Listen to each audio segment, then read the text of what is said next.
Yo, what is up, you guys? So, I'm going to show you guys how to kind of turn loops into sort of inspired bass lines. So sometimes when I'm just not coming up with like organic or really groovy kind of bass lines, sometimes I like to just take loops, vocode them with a synth as the signal that we're going to modulate through the vocoder, and that kind of inspires me to come up with these really kind of organic sort of bass lines. So that's kind of what I did here. So I just took a normal loop that I made a while ago. It kind of has already some low ends in it, and I vocoded it with a Spire patch and just a little bit of wow filter, a little bit of a reverb, just to add a little bit of space to it. And so let's listen to the original now.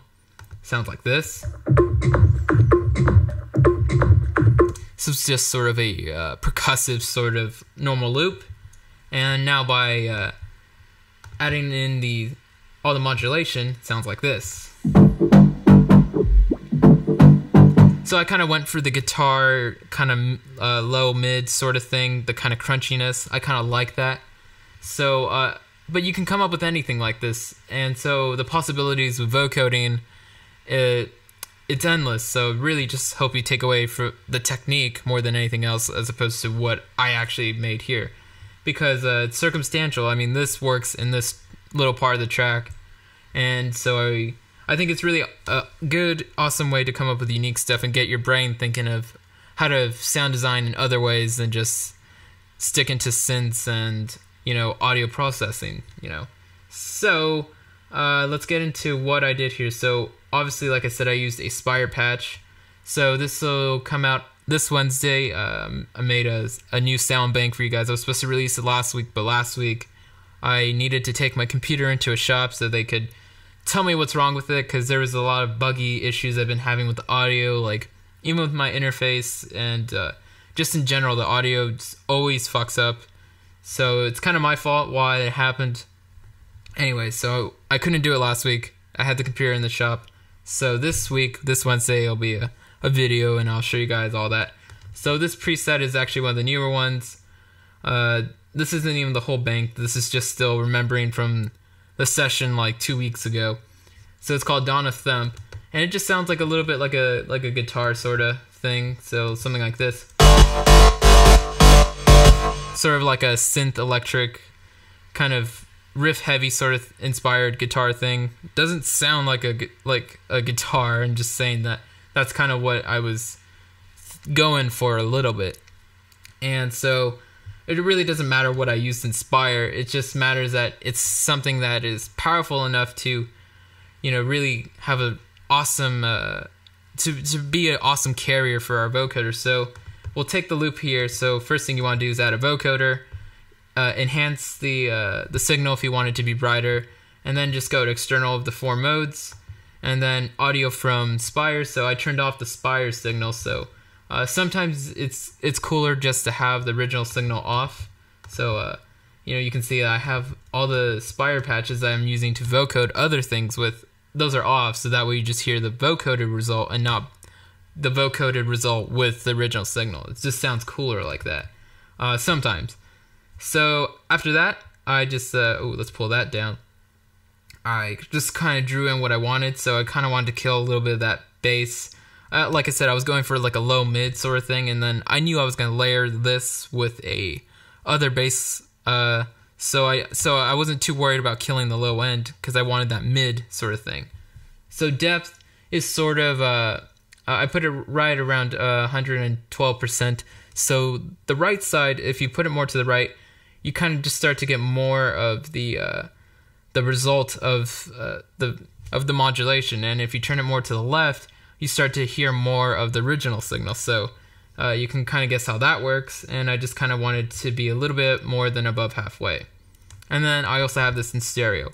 Because it was supposed to be a mid bass sort of thing, I was playing around with it in mono, but then I just figured, because the way I route my sessions, I might as well have in stereo, and because it's going to some of the frequencies are going to eventually become mono anyway, so I wanted some of the higher frequencies to still kind of be out to the sides and not really messing with the other bass frequencies. So then the release is kind of a quick release. 211 milliseconds is actually pretty fast compared to like 1 second or so. So the reason why I did that is just because I wanted this to play quickly, and I don't want a bass line that kind of drags out too much or is too sustainy. So I wanted to keep it short. Then the formant, you can see I've mapped over here, so I kind of like doing that. I kind of just like mapping it. And so I brought this really far down, so if I put this at like 0, right around there, it's not going to sound too pretty, but you'll get an idea of what it sounds like. So you can get some really cool results and, playing around with some of the higher frequencies, but in this case, it just it wasn't sounding too good. So, the lower you went with the formant, the better it started to sound to me.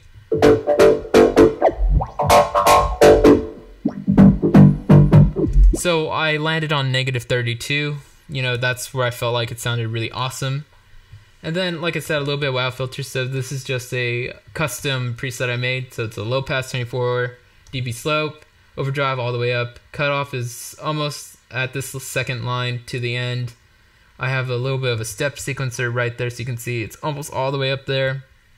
The reso is almost all the way up as well. So the reso is kind of what I like about this patch and kind of why I went with it.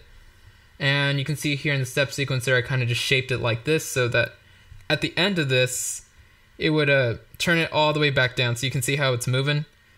For the most part, it's always here and then really quickly goes all the way down. So that's why it's called K-State Stop, because it kind of has this like if the sound is going wah, wah, wah, and you turn this on, the last note will, kind of close. So it'll go wah, wah, wah, sort of like that.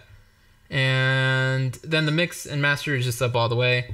You can see the tempo is 1/8, so it's kind of playing really fast. So then there's a little bit of reverb. The reverb is just there to give it a space. So you can see the dry wet's really low, less than 10%. Diffuse is up all the way. Decay time is relatively short at 1.2 seconds, and you can see the input processing again just really going after a low mid sort of thing. And that's really it for this. So I mentioned earlier I layered it with the bass, since this is kind of I took out some of the lows with the shaping of the vocoder, so it sounds like this. And so that inspired my the bass line. So then when I came down here with the other bass I added, this is really the mono like in your face bass, and then layer it with this one. And so, what I wrote down here is actually what I used in the Spire up here. So the MIDI I used on the bass line here is what I use in Spire, and the Spire is what modulates the loop to sound like this. So that's kind of how it inspired me to kind of come up with this. But organically, you can just hold down like a few notes and kind of just start to figure out what sounds cool. And the audio, obviously, the pattern that the audio plays, despite whatever it is, also affects what it sounds like. And sometimes with vocoding, I'll do things like this where I'll find little parts that sound cooler and I'll chop those up, and I'll just start to kind of like do stuff like this, coming up with weirder things. So, I mean, that's not a good example. I mean, it takes a while to kind of figure out the arrangement, but you get the idea. So hopefully you guys try this out. Because I'm building a new PC, I should be able to now finally start streaming successfully. I wasn't going to start streaming on a computer that is corrupt in the OS X. It's not a Mac issue. It's really just a personal this computer issue. This computer just has been dropped a few times, and I kind of deleted some really important like system files that it needs to run properly. So if the computer is already sort of buggy, then adding all the processing of doing a live stream is just going to make it crash. So I just decided it'd be easier to build a super strong PC, so that way I can just handle those streams like no problem. So actually right after Christmas week, probably the first week of January, I'll have a new PC, so you'll notice my some tutorials now being recorded on a PC. So if you guys want, for my 5,000 subscribers thing, I could walk through my PC specs and show my setup if you guys want. If not, I'll just find something else to do for that because that's coming up really soon. So thanks guys for watching, and hopefully you tried this, and of course lights.